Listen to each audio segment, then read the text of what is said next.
Video na naman. Ayun, ginamit niyang dalawang kotse.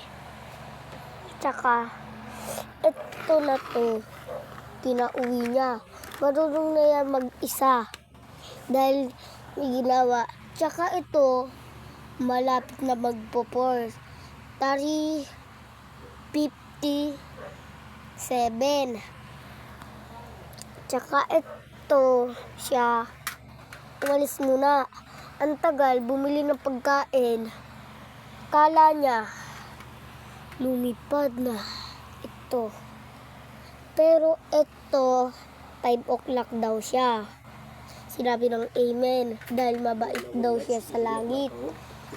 Eh di, bumili siya ng pagkain. Sinabi, bakit wala na yung kasama mo? Sinabi, dapat aalis na daw siya. Hindi, 4:50 daw siya aalis. Bakit lumipad na siya? Dahil sinabi ni Amen, ginujoke ka daw yun. 4 dalaga. Tsaka, sige, sinabi niya, matutulog na ako, andyan pa yung mga pagkain mo. Lagay mo na doon. Pero yung airplane, nilagay niya sa taas. Dito pala, dito na lang.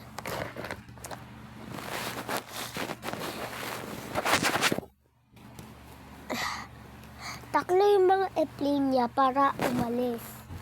Papunta sa ibang bansa. Gusto niya ba?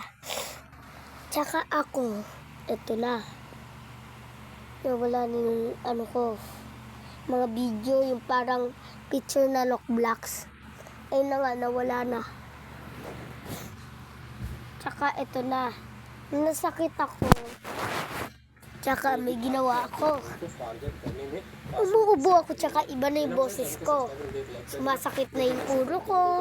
Sumasakit na yung tiyan ko. Kaya iba na yung boses ko. Pero, kinabusakan,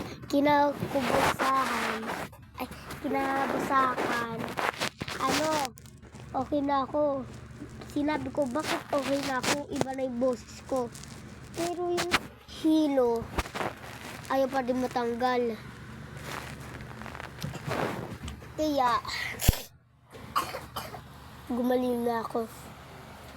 Tinulong ako ni Nico magbuhat ng mga yan.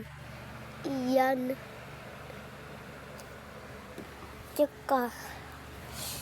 Tsaka magsisimula na naman sa book. Eto na tayo sa book. Dun. Eto na. Tsaka siya malungkot. Muntik niya nga mabader to. Isa na lang daw. Patay na yan. Uy, hindi na tama. Eh di nagmura pa din siya. Nagalit siya. Tsaka wala na.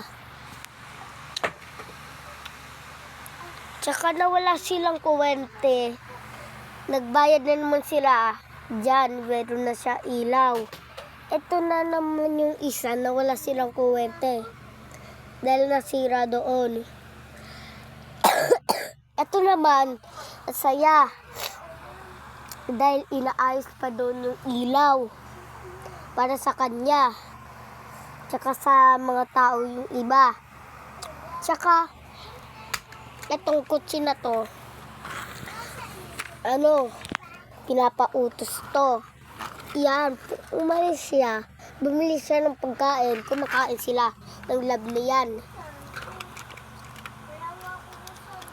Tsaka, may nakita siyang barer. Tulog na to. Wala nang kuwente. Buti naman, hindi siya nakita. Pero nabukas, tumagbo siya. Tsaka, pinakita sa, pulis niya. Tsaka nilagay doon.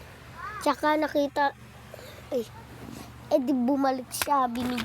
Tsaka nawala ulit, natanggal ulit yung kuwente dito. sa lalaki na yan. Binalik niya. Tsaka, ito yung kinunin. Tsaka ang bigat, hindi na kaya. Buti naman, nakuha niya. Na tumalon yung likod niya. Nakapunta dito. Sa, ano na yan. Tsaka, meron na silang ilaw. Yung lalaki na yan, bumayad ng 500. Yan. Tsaka nakita niya. Kakagising ko lang. Ala, ang tanga naman. Wala na akong barero.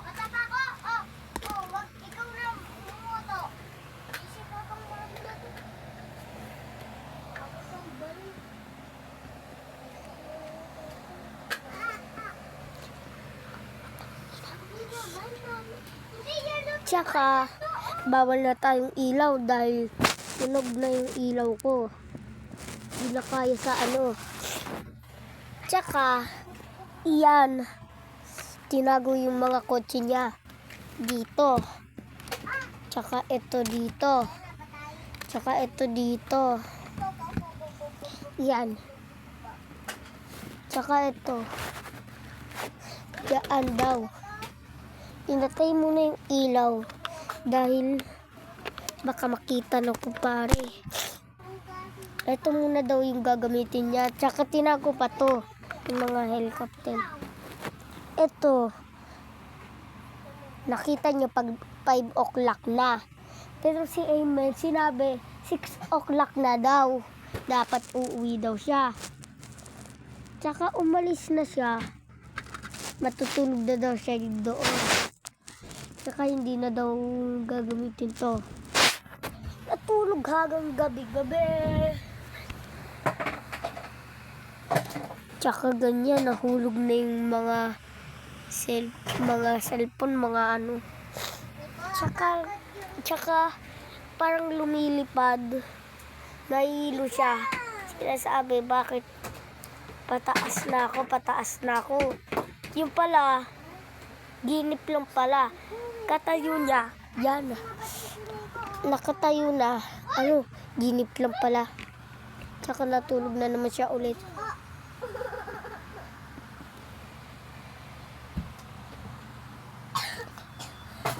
Tsaka, yan, sa park to na lang. Hindi ko na kaya.